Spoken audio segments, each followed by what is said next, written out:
The last week being after Shrewsbury? It's probably been a tough week. I think it's probably our worst performance of the season. Considering we were 1-0 up in the game and pretty comfortable, we sort of just self-destructed really. We weren't playing well as a team, but we were still, grinding out the result until a few probably individual errors cost us, and then we had nothing left. There's a bit of fatigue setting after. We'd had a tough week, obviously, with the Bristol City game as well. That took a lot out of the lads.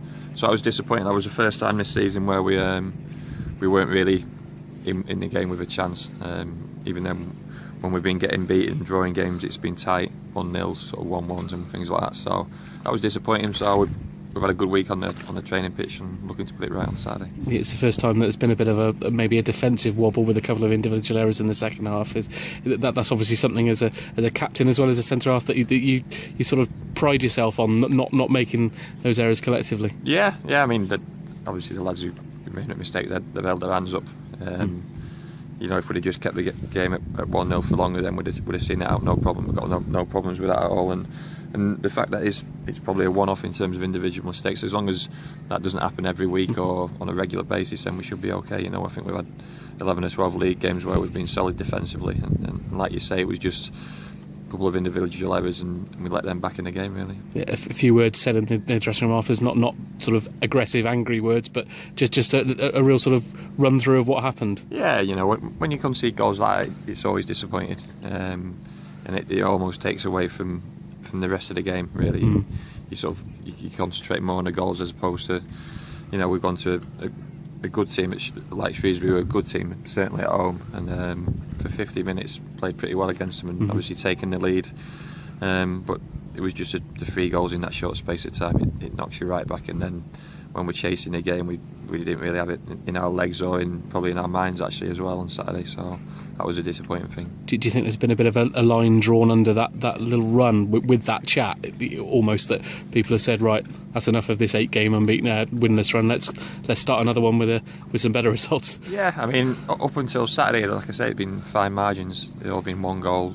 We've drawn a couple of games 1-1, and it's been really tight. The actual performances haven't been that much different to the start of the season when we were winning 1-0 or getting 0-0 draws and what have you. So, in terms of the actual performances, that haven't been too bad. But obviously Saturday was a disappointing last half an hour or so. So, we're looking forward to putting that right when we've got a massive week ahead, three big games. Yeah, 3 games in a week. You mentioned the fatigue from the Bristol City game going into Shrewsbury. Is that something that you have to start thinking about now rather than Tuesday, Wednesday next week? Possibly, yeah. I think it didn't help with it, obviously being on the Wednesday night and on TV against a team in higher opposition who had the ball for a lot of the game. So we were chasing the ball for long periods. But we acquitted ourselves, pretty well against Bristol City.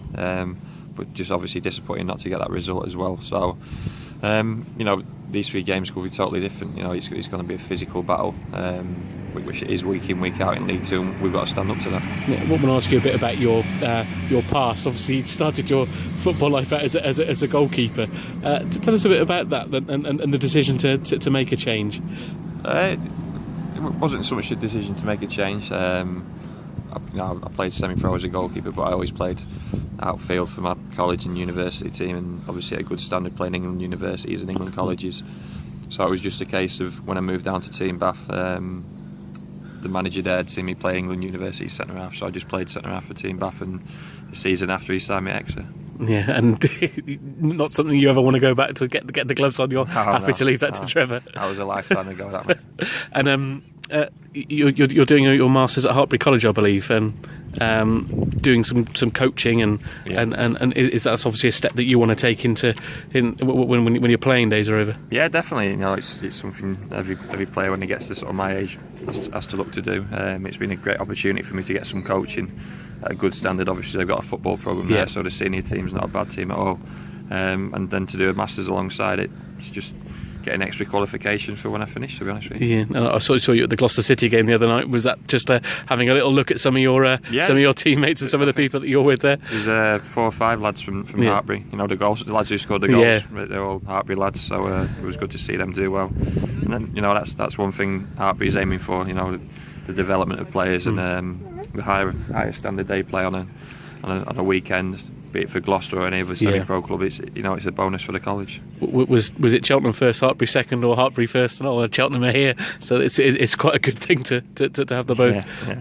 It's always Cheltenham first, and then obviously Hartpury's just it's another sort of string to the bow in terms of the coaching and what have you. And if there's any players out there which I can see, then I can always have a word with the gaffer. Yeah, obviously there's been quite a few that have gone on. I think the guy who played, one of the guys who played for Estonia against England the other night, was a former Hartpury student. So there's a couple. So you've got your eye in the camp just in case. Yeah, they've always had good players coming through, because it's an ideal opportunity when footballers get released out of the professional game to keep playing pretty much full-time football, but also study as well.